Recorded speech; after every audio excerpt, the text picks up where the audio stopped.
Hello students, goodwill classes में आपका बहुत बहुत स्वागत है। स्टूडेंट, क्लास 11 का चैप्टर नंबर 9 हम लोग कर रहे हैं। ठीक है, उसकी कुछ एक्सरसाइज हम कर चुके हैं।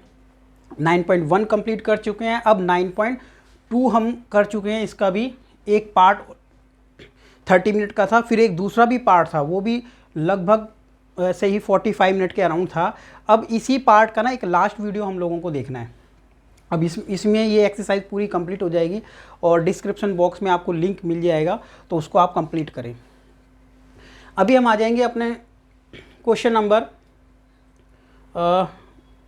था 14, राइट। तो 14 नंबर क्वेश्चन से हम लोग स्टार्ट करेंगे। तो देख लेते हैं एक बार क्वेश्चन नंबर 14 में क्या है। इसमें लिखा है कि इंसर्ट कीजिए 5 नंबर्स बिटवीन 8 एंड 26। ठीक है, 8 और 26 के बिटवीन आप लोगों को नंबर ऐड करने हैं 5, such that the resulting sequence is an AP। और जो रिजल्टिंग सीक्वेंस रहेगा ना, वो क्या होना चाहिए, एक AP बनाना चाहिए। तो आप लोगों को ध्यान होगा, ये जो क्वेश्चन नंबर 14 है ना स्टूडेंट, ये एक ऐसा क्वेश्चन है जैसा कि आपने क्लास 10th में भी आपने देखा होगा। देखिए, इस तरीके से कुछ एक क्वेश्चन आता था आपका, ऐसे बॉक्स बने हुए थे, राइट, ऐसा था ना। तो ये उसी टाइप का क्वेश्चन हो गया है। तो देखो आप इसको कैसे करते थे, 8 एंड 26, और ये एक सीक्वेंस क्या होना चाहिए, AP होना चाहिए। तो कौन कौन से नंबर यहाँ पर हम ऐड करें कि ये एक क्या बन जाएगा, AP बन जाएगा। तो स्टूडेंट फर्स्ट, अब आप यहाँ पर देखिए, तो हम कहेंगे यहाँ पर कि फर्स्ट जो हमारी टर्म है ना, फर्स्ट टर्म, ठीक है, फर्स्ट टर्म, तो ये क्या हो जाएगी, यानी A। तो ये हम लोगों को 8 दिया हुआ है, राइट, 8 दिया है। अब ये कौन सी टर्म है हमारी, 1 2 3 4 5 6 7। तब हम यहाँ पर कहेंगे कि जो हमारी 7th टर्म है, ठीक है, 7th जो टर्म है हमारी, वो कितना दे रखी है, 26। तो अब किस तरीके से यहाँ पर हम देखिए, फर्स्ट टर्म हमारे पास है, ये 7th टर्म है। आप समझ सकते हैं, अगर हमारे पास D मिल जाता है ना, हम लोगों को D मिलते ही हम वैल्यू को क्या करना शुरू कर देंगे, ऐड। यहाँ पर D ऐड करेंगे, यहाँ पर D ऐड करेंगे, आप समझ सकते हैं, ठीक है। an का एक फॉर्मूला लगा लेते हैं यहाँ पर, a प्लस में n माइनस में 1 इंटू D।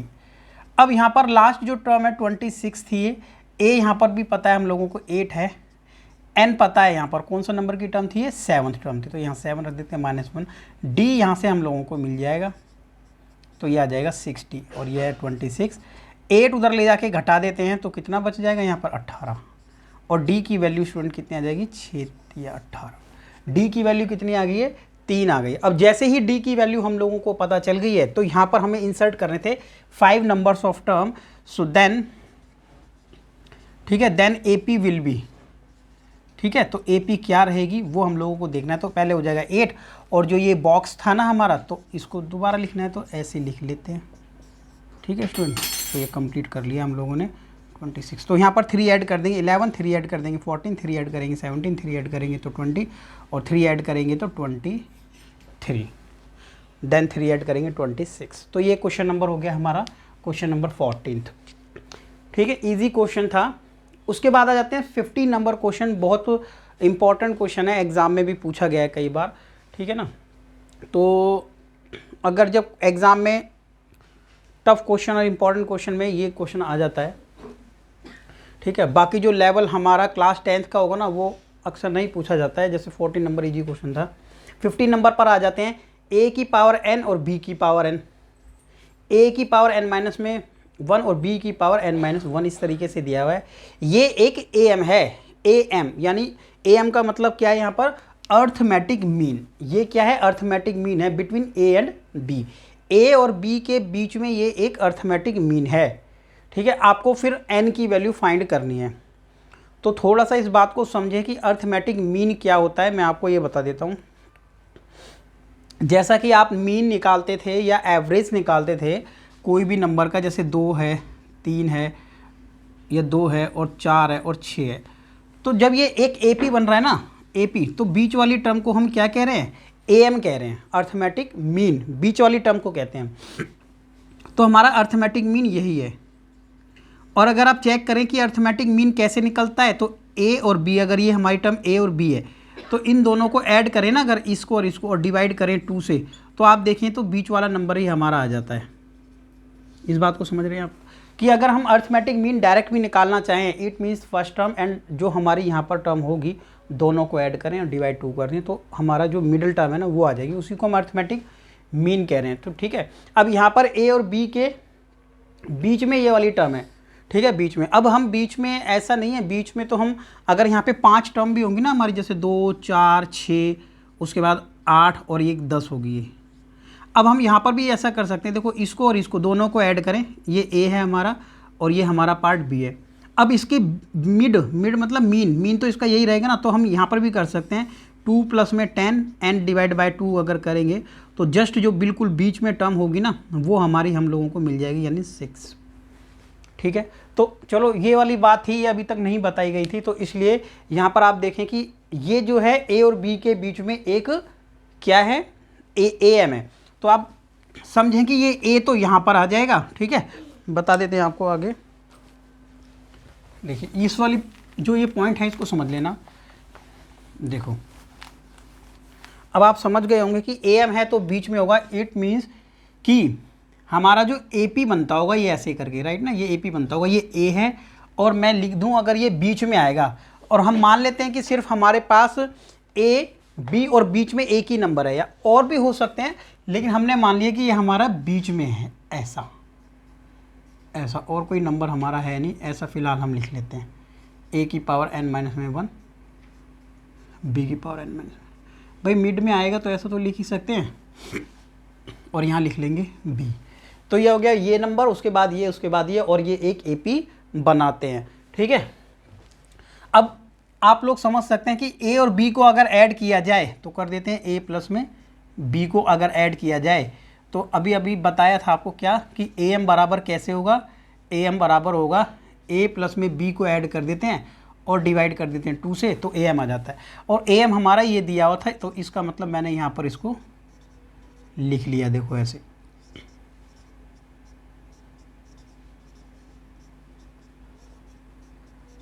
ये लिख लिया, तो ये एक रिलेशन हम लोगों को बनाना था, ये रिलेशन हम लोग बना चुके हैं। अब यहाँ से इसको सॉल्व करते चले जाएंगे और लास्ट में हम लोगों को n की वैल्यू यहीं से फाइंड हो जाएगी, राइट ना। क्रॉस इनटू करें, ठीक है, इसको क्रॉस इनटू कर लेते हैं और क्रॉस इनटू करेंगे और n की तरफ हमारा ध्यान होना चाहिए कि n कैसे आएगा। क्रॉस इनटू करेंगे आएगा 2an 2bn, मल्टीप्लाई कर दिया है 2 से, इसको भी और ये यहाँ पर नेक्स्ट स्टेप पे कर देंगे, कोई प्रॉब्लम नहीं है, इसको आराम से इसको लिख लेते हैं अभी फ़िलहाल। ठीक है, ये बड़ा पॉइंट हो जाएगा, इसको लिख लेंगे 2a की पावर n b की पावर n, राइट, 2 से मल्टीप्लाई। अब a को ना इससे मल्टीप्लाई करेंगे, ये a की पावर 1 है और ये इतना, तो क्या होगा, ये a की पावर n हो जाएगा, क्योंकि a की पावर 1 है और ये n की वैल्यू अगर 100 होती है ना तो 99 है, तो मल्टीप्लाई करेंगे तो मल्टीप्लाई में पावर ऐड हो जाती है। a को इससे भी इंटू करेंगे तो a और b की पावर n माइनस 1। अब b को इससे इंटू करेंगे तो आएगा a की पावर n माइनस में 1 एंड b को यहाँ से करेंगे तो आ जाएगा b की पावर। अब क्या करेंगे, इन सभी को उठा करके उस साइड ले जाते हैं और माइनस कर लेते हैं। ठीक है, प्लस में है ना सभी, तो उस साइड ले जाओ, उसको माइनस हो जाएगा। तो देख लेते हैं, नेक्स्ट स्टेप पे हमने लिखा है a की पावर n b की पावर n, माइनस हो जाएगा उधर जाके, ये भी उधर ले जाके माइनस कर देते हैं a b, ये भी उधर ले जाके माइनस करते हैं a की power n minus 1 and b, उधर जाके माइनस हो जाएगा। ठीक है, ये देखो प्लस कर देना, माइनस है, राइट। यहाँ तक अभी हमने क्या किया, सभी को उस साइड ले जाकर साइन चेंज कर दिए। अब एक काम करते हैं, 2a की पावर n है और ये है 1, तो इसमें से तो माइनस कर सकते हैं ना, a की पावर n बचेगा। और ये देखिए, ये यहाँ पर भी लिखा है a 2b की पावर n है ना, 2b में से ये वाला एक घटा देंगे तो यहाँ भी सिर्फ सिंगल बचेगा b की पावर n। ठीक है, राइट। अब ये बच गया सिर्फ a की पावर a b माइनस में 1 और माइनस में a n माइनस में 1 एंड b इक्वल टू 0, ऐसा हमने लिख लिया है। अब आप समझना, थोड़ा सा यहाँ पर कॉमन लेना है हम लोगों को, ये a की पावर n है, n मतलब हमने मान लेते हैं n की पावर 100 है, समझने में थोड़ा इजी रहेगा। ये 100 है और यहाँ पर a की पावर कितनी है, 99, क्योंकि एक कम है। इन दोनों को एक साथ ले लेते हैं।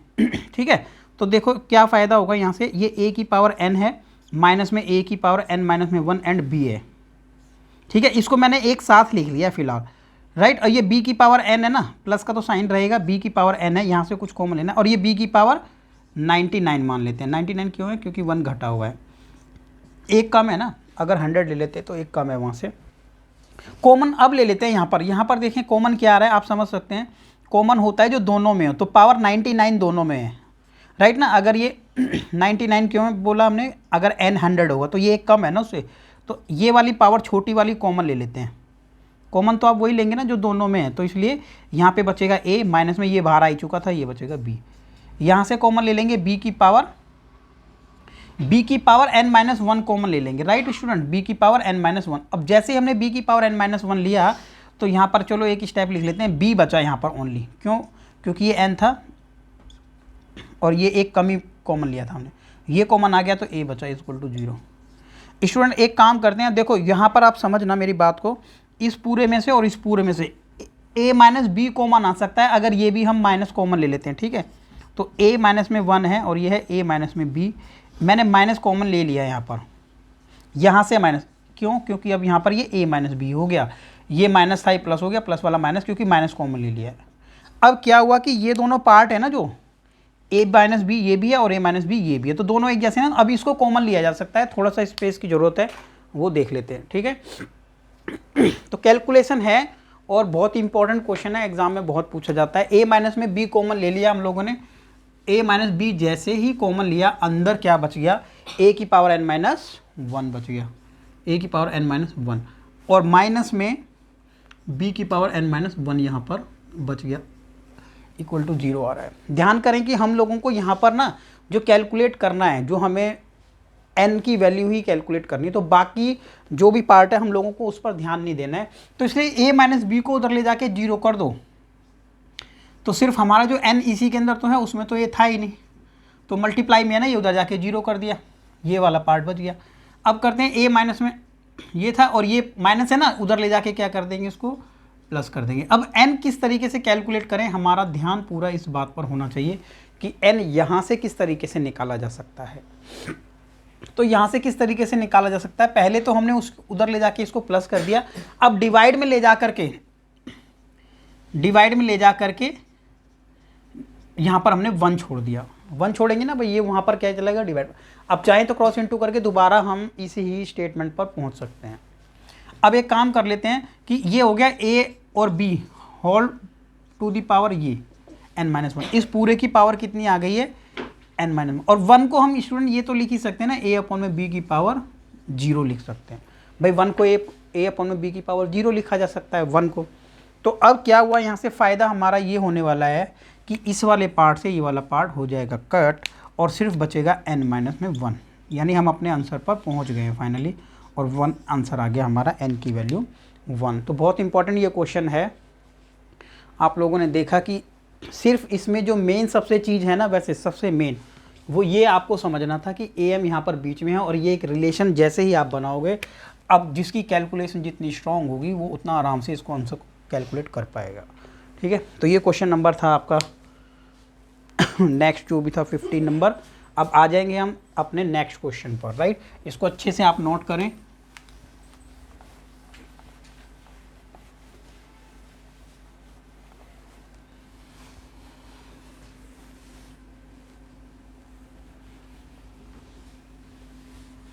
चलिए ये क्वेश्चन हो गया हमारा कंप्लीट। अब आ जाते हैं क्वेश्चन नंबर नेक्स्ट पर। Question number 16,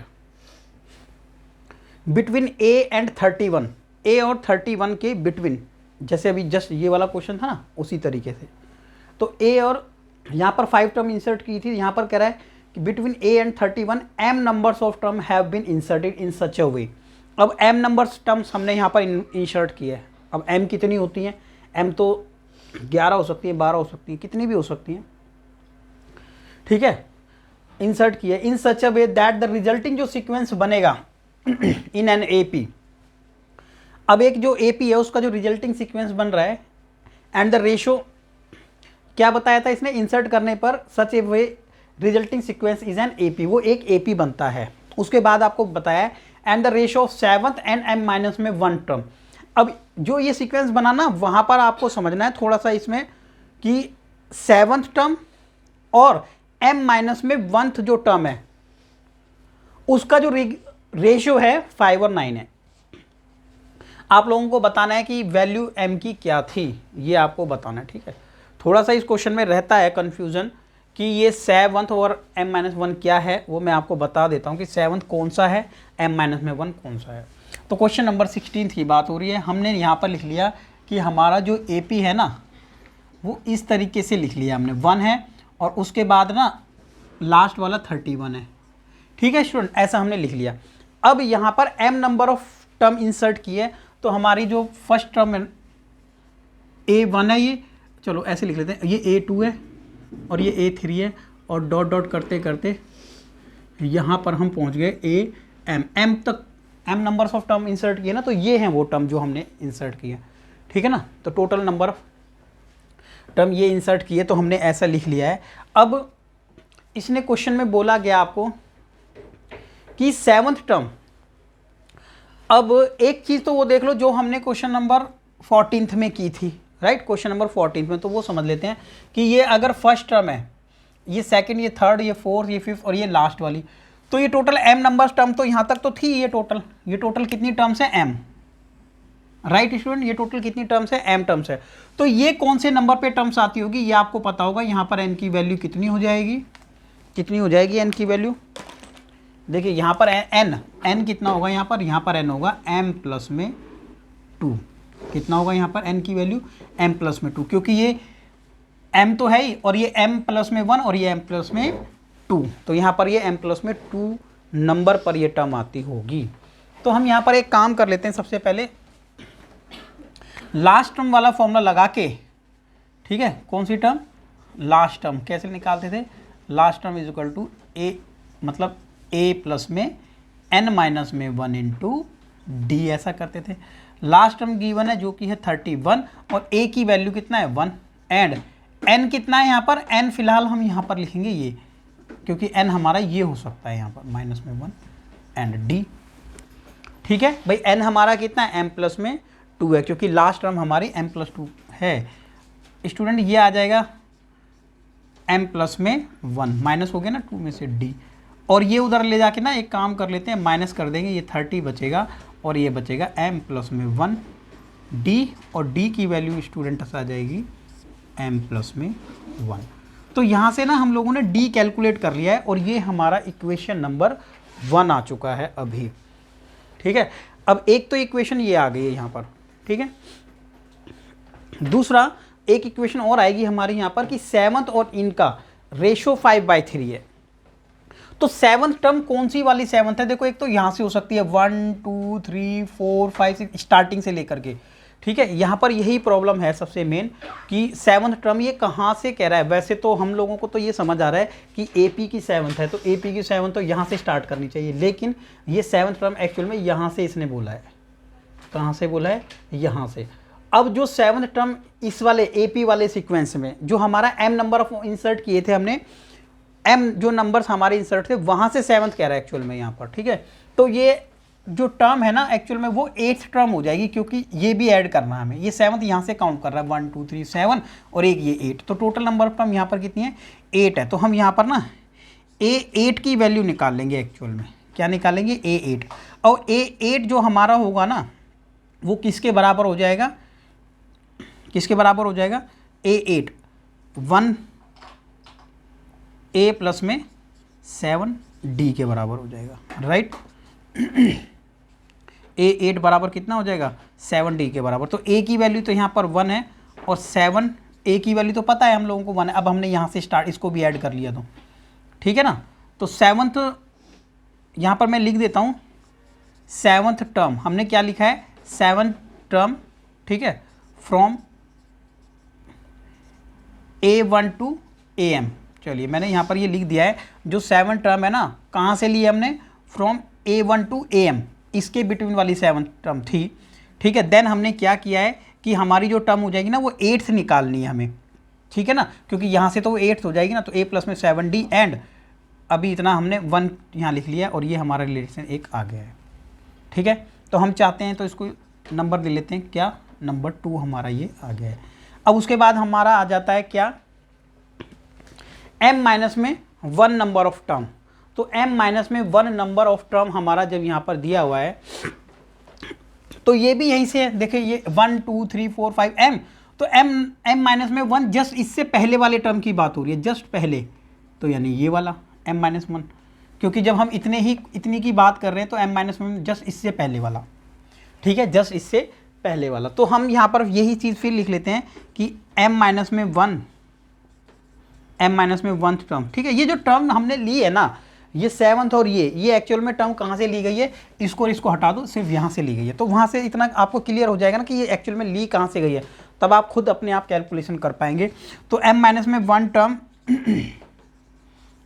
from a1 to am यहाँ से ली गई है। तो देन आप समझ गए होंगे क्या कि हमें लेनी है यहाँ पर जो टर्म हमारी है ना, वो कितनी हो जाएगी, m माइनस में 1 प्लस 1। क्यों? क्योंकि m माइनस 1 एक तो घटाई दिया था, साथ में हमने ये वाला एक और जोड़ना पड़ेगा टर्म, ठीक है, क्योंकि हम तो स्टार्टिंग से ऐड करते हैं। तो जैसे ये कट गया ना, तो एक्चुअल में ये कौन सी टर्म बन जाएगी, mth टर्म बन जाएगी। और m टर्म को हम क्या लिख सकते हैं, a प्लस में m माइनस में 1 इंटू डी। और हमने a की वैल्यू कितना लिखी है 1, और m माइनस में 1, m की तो वैल्यू ही हम लोगों को निकालनी है, और ये आ गया d। और ये क्वेश्चन आ जाएगी हमारी 3rd। अब हमारे करने के लिए स्पेस चाहिए थोड़ा, ठीक है। ये क्वेश्चन में सिर्फ क्वेश्चन इजी है, ये प्रॉब्लम ये करता है 7 और m माइनस में 1 ये कौन सा लेना है, वो वहाँ क्वेश्चन में थोड़ा प्रॉब्लम हो जाती है, नहीं समझ पाते हैं, यहाँ से लेना है, राइट। अब क्वेश्चन में बताया गया था कि 8th मतलब ये वाली टर्म और ये दोनों का रेशियो कितना है, ठीक है। तो हम लोगों ने क्या लिखा है यहाँ पर, जो हमारा जो है ना, ये 8th आ गया एक्चुअल में, 8th, और ये वाला आ गया था mth टर्म। एक्चुअल में ये वाली टर्म आ गई हूँ, स्टार्टिंग से काउंट करेंगे तो ये है। और इनका जो एक्चुअल में रेशियो था ना, वो रेशियो कितना था, एक बार देखते हैं क्वेश्चन में रेशियो कितना था, 5/9 था। चेक कर लेते हैं, राइट, कितना है, 5/9, ठीक है। तो ये कितना लिख लिया हम लोगों ने स्टूडेंट, 5/9, राइट। तो ये देखें अब हमने यहाँ लिख लिया कि 7th और 8th। अब जब 8th तो हमने देखा कि कितना था, 1 प्लस में 7d, ये तो हमने लिख लिया। 8th टर्म एक्चुअल में हमारी ये थी, 8th टर्म ये थी। उसके बाद m नंबर टर्म हमारी ये थी, 1 प्लस में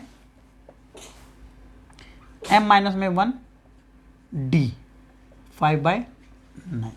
अब यहाँ से m की वैल्यू तो आ सकती है आराम से, लेकिन जब तक d की वैल्यू नहीं रखेंगे तो प्रॉब्लम रहेगी। और d कहाँ से उठा लेते हैं हम d हमने यहाँ पर कैलकुलेट पहले ही कर लिया था कि d की वैल्यू है ये भी, राइट। तो मैंने क्या किया यहाँ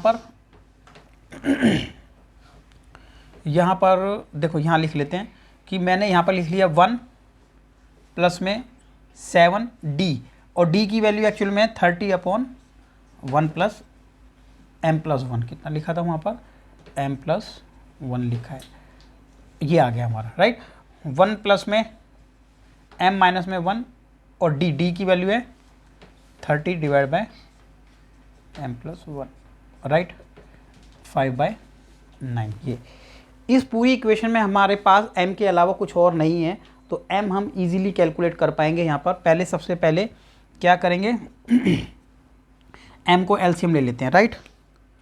m क्या कर लेते हैं, एलसीएम ले लेते हैं। और जैसे ही m एलसीएम लिया, m प्लस में 1 एलसीएम लेंगे तो ये बन जाएगा एलसीएम, तो नीचे 1 लिखा ना यहाँ पर, और ऊपर आ जाएगा कितना, m प्लस में 1, भाई एलसीएम में 1 प्लस 1 हो जाएगा, ऊपर आ जाएगा 210। और यहाँ पर जो नीचे पार्ट बच गया है, फिर से एलसीएम ले लेंगे, m प्लस में 1, और ऊपर बचेगा m प्लस में 1, राइट, ऊपर आ गया था, और इसको लिख लेंगे 30m माइनस में 1, 5/9 क्रॉस, ठीक है, क्रॉस करेंगे, लेकिन उससे पहले क्या करो, इस वाले पार्ट को कट कर देते हैं। और जैसे ही कट किया, ठीक है, तो ये तो कट हो जाएगा, तो ये बच जाएगा, जब ओपन करेंगे m 211, कितना बचेगा यहाँ पर, ऊपर लिख लेते हैं m प्लस में 211, कितना बचेगा डियर स्टूडेंट, m प्लस में 211। अब ये कितना बचेगा, इसको भी देख लेते हैं। ये है m प्लस में 1, कितना था, m प्लस में 1 लिख लेते हैं, चलो इसको, m प्लस में 1 है, प्लस, अब जैसे ही इंटू किया 30m माइनस 30, कितना है, 30m माइनस में 30 एंड 5/9 की इक्वल है, राइट। अब देखते हैं क्या कर लेते हैं इसको, ये आ जाएगा m प्लस में 211 डिवाइड में देखो m और ये ऐड कर लेंगे 31m हो गया, और 1 और ये घटा लेंगे तो 29 हो गया। ठीक है भाई, m से जोड़ दिया घटा दिया तो ये आ गया। m की वैल्यू आप लोगों को कैलकुलेट करनी है, आप जैसे भी जितना कर सकते हैं जल्दी, तो आपकी कैलकुलेशन है, कैसे भी कर लें आप इसको सॉल्व। मल्टीप्लाई करेंगे आ जाएगा 9m और ये आ जाएगा 9 और 9 दूनी 18। ठीक है, 5 से इंटू करेंगे 5 और 5 से 15 m, और फिर 5 से इंटू करेंगे तो 9 पंजे 45, 4 5 दूनी 10 और 4 14। राइट, ये उधर ले जाके ऐड कर लेंगे और ये उधर ले जाके माइनस कर देंगे। तो 155 में से जैसे ही ये 9m माइनस करेंगे वहाँ पर, और 1899 में प्लस कर देंगे 145, ऐड करेंगे तो ये आ जाएगा 4। ठीक है, 9 और 5 14, एक ऊपर आ गया तो 10 और 4 फिर से 14, एक अदर आ जाएगा तो 9 और 1 10, फिर एक इधर आ जाएगा तो ये 2 आ जाएगा, और इसको घटा देंगे तो बन जाएगा 146m। 146m यहाँ है और इसको डिवाइड कर दो तो यहाँ पर इसे 146 बचा था ना, डिवाइड कर दिया। m की वैल्यू कितना आएगी आप लोगों को कैलकुलेट करना है। ठीक है, तो 2 से कैलकुलेट कर देंगे तो ये आ जाएगा 73, और 2 से कैलकुलेट कर देंगे तो 1022। ठीक है ना, अब m से इसको डिवाइड कर लें आप कि 1022 को जैसे ही 73 से डिवाइड करोगे तो कितने से कट जाएगा, ये पहले कटेगा 1 से। राइट स्टूडेंट, तो यहाँ बचेगा 12 में से गया, 12 में से 3 गया 9, और नीचे कितना बच गया 9, और यहाँ बच गया 7 9, और यहाँ बच गया 2, फिर हमने यहाँ से 2 उतार लिया। अब ये कितने से कट जाता है, 4 से, 4 3 12, 7 चौक 28 29। राइट, तो ये पूरा कट जाएगा, तो ये वैल्यू आ जाएगी 14। राइट, तो ये हमारा m जो है आंसर कितना आ जाएगा, 14 आ जाएगा। तो ये क्वेश्चन आप देख लें, कैलकुलेशन थी इसमें ज़्यादा, एक्चुअल में क्या है कि समझ में अगर आपने कंसेप्ट समझ लिया ना कि यहाँ है क्या, तो यहाँ पर समझने वाली चीज़ जो थी मैंने कई बार उसको फोकस किया है कि आपको ध्यान रहे कि क्या था यहाँ पर। तो ये क्वेश्चन नंबर 16 था, ये कंप्लीट हो गया है। ठीक है, अच्छे से इसको नोट करें। नेक्स्ट क्वेश्चन पर आएंगे, क्वेश्चन नंबर 17।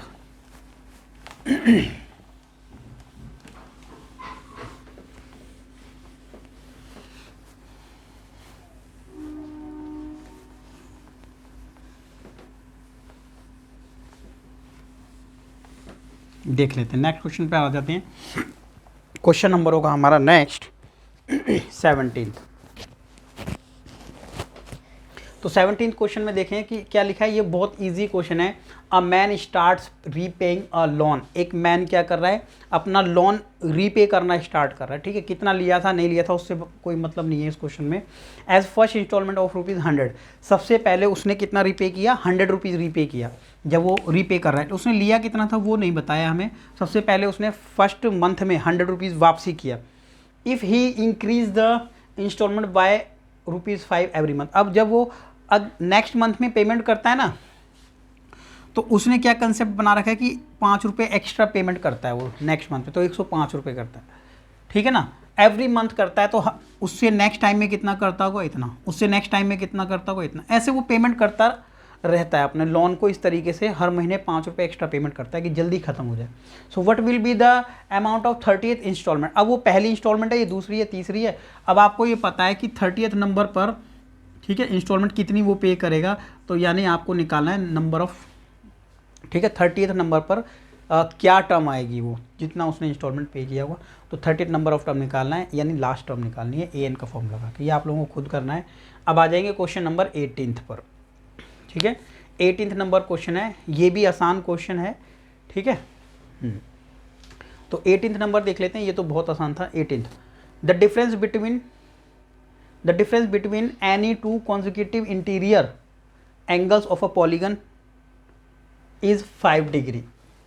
क्या बताया है, कॉन्जिक्यूटिव होते हैं जो लगातार आते हैं, ठीक है, क्रमागत, ठीक है, एक साथ जो एक के बाद एक एंगल आते हैं। तो क्या आता है कि एक पॉलीगन है, पॉलीगन होती हैं कितनी साइडें होती हैं, तो पॉलीगन लिखा है कितनी भी साइडें हो सकती हैं। ठीक है, जैसे हेक्सागन, ऑक्टागन, तो ऐसी ज़्यादा जितनी साइडें होती हैं तो पॉलीगन बोल दिया उसने। तो एक पॉलीगन है, उस पॉलीगन के जो एंगल है ना, वो क्या है 5 डिग्री बढ़ते हैं, जबकि ये बता दिया है उसमें जो सबसे स्मॉलेस्ट एंगल था ना वो 120 डिग्री था। सबसे छोटा एंगल कितना था, 120 डिग्री। तो इसको जब क्वेश्चन नंबर 18 की बात हो रही है कि सबसे छोटा एंगल 120 डिग्री था। अब उसने बोला है कि हर एक कंजुगेटिव एंगल ना 5 डिग्री बढ़ जाता है तो 125 हो जाएगा, उससे अगला 5 डिग्री फिर बढ़ जाता है तो इतना हो जाएगा। ये तो सबसे छोटा था, ये उससे बड़ा, ये उससे बड़ा, ऐसे ही चलते चले जाएंगे, कहाँ तक जाएंगे ये अभी नहीं पता हम लोगों को, बस इतना बता दिया। Then find the number of sides of polygon, बस इतना बताया कि नंबर ऑफ साइड्स बताओ। एग्जाम में आया हुआ क्वेश्चन है, ये पूछा गया था पहले भी, ठीक है। तो इसमें क्या कंसेप्ट लगेगा वो हम लोगों को देखना है। आप लोगों को ये ध्यान रखना है कि टोटल नंबर जितनी भी साइड्स होती हैं, ठीक है देखो जैसे कि ये 3 साइड हैं तो 3 ही एंगल हैं यहाँ पर। अगर 4 साइड होती हैं तो 4 एंगल होते हैं, और 5 साइडें हो जाती हैं, जब साइडें कितनी हो जाती हैं 5, तो 5 एंगल हो जाते हैं, और 6 साइड होती है तो 6 एंगल, यानी number of sides equal to number of angle. तो यहाँ पर लिख लेते हैं कि नंबर ऑफ साइड्स जो होती है ना, नंबर ऑफ साइड्स, ठीक है, of polygon, number of side of polygon equal to किसके है, नंबर ऑफ एंगल्स, ठीक है भाई, नंबर ऑफ एंगल्स, मतलब जितने एंगल होते हैं ना तो उतना ही साइड्स होती हैं। अब आप ये देखें यहाँ पर, ये हमें तो एंगल दिया हुआ ना, 1 2 3, ये एंगल दिए हुए हैं। अब एंगल दिए हैं तो साइड्स कितनी होंगी ये देखना है ना। देखिए तो क्या करेंगे, 1 2 3, ये तो एंगल दिए हैं 3। अब आगे ये कहाँ तक जा रहा है ये हम लोगों को नहीं पता है, लेकिन हम इनका सम निकाल सकते हैं। ऐसे जितने भी होंगे ना, यहाँ पे हमने माना यहाँ पर कि n नंबर्स ऑफ साइड होंगी, ठीक है। तो मैंने लिखा है यहाँ पर ये, और यहाँ पर लिख दिया है इक्वल टू n लिख दिया है। चलो क्या लिख दिया है यहाँ पर n। अब तो समझ गए होंगे कि पॉलीगन एंगल कितने हैं और साइड कितनी है, तो हमने वो n लिख लिया यहाँ पर। तो अब आप यहाँ पर जब इन जितने भी एंगल होगा सभी का सम निकालेंगे। सम का फॉर्मूला क्या था, वही जो हमारा रहता है हमेशा, n/2 ब्रैकेट में 2a प्लस n माइनस में 1 इंटू डी, यही फॉर्मूला लगेगा। तो n/2 नहीं पता n की वैल्यू, और n अगर पता चल गया हम लोगों को n, तो वही साइड भी होंगे, उतने ही एंगल होंगे। तो n/2 ब्रैकेट में 2a यानी 120 प्लस में n माइनस में 1 इंटू डी, डिफरेंस तो हमें पता है कि 5 डिग्री का डिफरेंस यहाँ पर चल रहा था। तो हमने लिख लिया n/2 ब्रैकेट में, ये आ गया 240 प्लस मल्टीप्लाई कर लेंगे 5n माइनस में 5 डिग्री, n/2 माइनस कर दें तो आ जाएगा 235 प्लस में आ जाएगा 5n, माइनस कर दिया था इसको। अब इससे ज़्यादा ये सॉल्व नहीं हो पा रहा है हमारा चाहे तो यहाँ से 5 को मना सकता है, फिलहाल हम इसको लिख लेते हैं, ये हमारा रिलेशन नंबर 1 आ गया है, ठीक है। सम निकालने का एक तरीका और भी है, ठीक है। ये हमने क्या निकाला है, जितने भी एंगल यहाँ पर बनते होंगे उन सभी का ये क्या है, एक सम है। और सम निकालने का एक फॉर्मूला और है, तो ठीक है, सम ऑफ एंगल्स, ठीक है, सम ऑफ एंगल्स ऑफ पॉलीगन हो या कोई भी ट्राइंगल हो, किस, तो सम निकालने का फॉर्मूला क्या था, 180 डिग्री, ये आपने पढ़ा भी होगा छोटी क्लासेस में, ये फॉर्मूला होता है, ठीक है। जहाँ पर n यहाँ पर क्या है, नंबर ऑफ साइड्स ही है यहाँ पर भी। तो यहाँ पर देखिए 3 साइड होगी, 3 माइनस में 2 करें 1, तो ये आ गया। तो यानी जिस ट्राइंगल की, जिस पॉलीगन की 3 साइड होंगी तो उसका सम 180 डिग्री होगा। 4 रखेंगे यहाँ पर तो 360 आ जाएगा, 5 रखेंगे तो 540 ऐसे आ जाएगा। तो ये हमारा ये आ गया सम। तो ये आ गया हमारा इक्वेशन नंबर 2, ये इक्वेशन 2 है यहाँ पर, क्योंकि ये भी सम है और ये भी सम है, दोनों ही चीज़ें सम है। तो हम लिख सकते हैं, ठीक है, कि by first and second, by first and second क्या दोनों को इक्वल रखा जा सकता है, आप समझ सकते हैं ना, क्योंकि दोनों ही चीज़ें सम है, ठीक है, और दोनों ही इक्वल होंगे यहाँ पे, क्योंकि वो भी सम ऑफ पॉलीगन था, ये भी सम ऑफ पॉलीगन है, तो दोनों को रख दिया हम लोगों ने इक्वल। 180 डिग्री n माइनस में 2, राइट। यहाँ से 5 कॉमन आ सकता है, तो 5 कॉमन ले लेते हैं इसी स्टेप पर, तो छोटा हो जाएगा थोड़ा सा। 5 कॉमन लिया, और यहाँ पर कितना बचेगा, 5 कॉमन ले लेंगे तो, ठीक है, 5 चौके 20 और 5 सत्ते 35, ठीक है। तो यहाँ पर बच जाएगा ये, और यहाँ पर बचेगा सिर्फ और सिर्फ n माइनस में 2।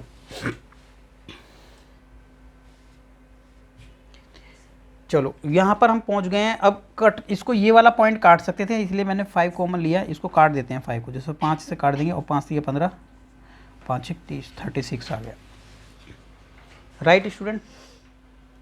अब आगे इसको बढ़ाते हैं और आप n की वैल्यू को कैलकुलेट करना है, बाकी ये कुछ है नहीं यहाँ पर, n की वैल्यू कैलकुलेट करनी है, बस वो देख लेते हैं एक बार। ये जो n है ना, इसको हम यहाँ से भी इंटू कर देंगे, यहाँ से भी इंटू कर देंगे, तो ये आ जाएगा कितना 47n प्लस में n का स्क्वायर। कितना आ गया था 47 है और n का स्क्वायर, ये 2 है ना, उधर ले जाके मल्टीप्लाई कर दिया था हमने यहाँ पे, तो ये आ गया था 72। कितना आ गया था, यानी 72, और n से इंटू किया 72n, और ये आ गया तो 144। ठीक है स्टूडेंट, 2 से इसको हमने इंटू किया था ना यहाँ पर, तो ये दोनों से इंटू हो गया था, राइट, ये आप समझ गए हैं। तो 36 दूनी 72, 144। अब इन दोनों को उधर ले जाके माइनस कर लेंगे, आ जाएगा n स्क्वायर, और ये 144 है ना, तो ये उधर जाके प्लस कर लेंगे, माइनस था ना 144, यहाँ फैक्टर करना पड़ेगा हम लोगों को, और ये उधर ले जाके घटा देंगे।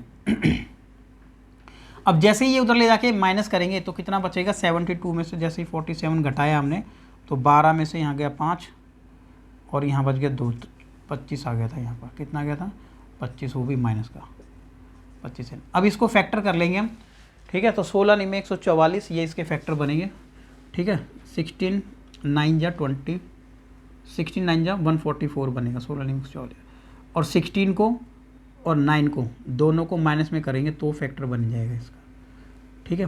फैक्टर माइनस में करेंगे ना, तभी दोनों को मल्टीप्लाई करेंगे तो 144 भी आएगा, और दोनों माइनस होंगे तो ये 25 भी आएगा। कॉमन ले लेते हैं यहाँ से n, तो लिखेंगे n माइनस में 16, और यहाँ पे कॉमन ले लिया माइनस का 9, तो n माइनस में फिर से 16 यहाँ पर बच जाएगा। कॉमन लेने के बाद ये एक बार लिखते हैं ऐसा, ठीक है। n की 2 वैल्यू आ जाती है यहाँ से, एक 9 आ जाता है और एक 16 आ जाता है, तो 2 आंसर हमारे यहाँ पर 9 और 16, यानी कि 9 और 16 दो तरीके की लेंथ यहाँ पर हो सकती है। ये एक्सरसाइज हमारी 18 क्वेश्चन थे यहाँ पर, तो ये कंप्लीट हो गए हैं अभी। एक बार बढ़ा लेते हैं इसको, आप इसको नोट कर लेना अच्छे से। तो ये क्वेश्चन 18 लास्ट क्वेश्चन था, तो ये एक्सरसाइज हमारी कंप्लीट हो जाती है। अब उसके बाद हम अपना नेक्स्ट इसकी एक्सरसाइज यानी 9.3 स्टार्ट करेंगे, बहुत इंपॉर्टेंट है, वो आप लोगों ने नहीं किया है, जिसके अंदर हम ज्योमेट्रिक प्रोग्रेशन समझेंगे बिल्कुल स्टार्टिंग से, ठीक है। अगर आपको वीडियो अच्छी लग रही है तो आप वीडियोज़ को लाइक कीजिए, फ्रेंड्स के साथ शेयर कीजिए और चैनल को सब्सक्राइब कीजिएगा। Thank you.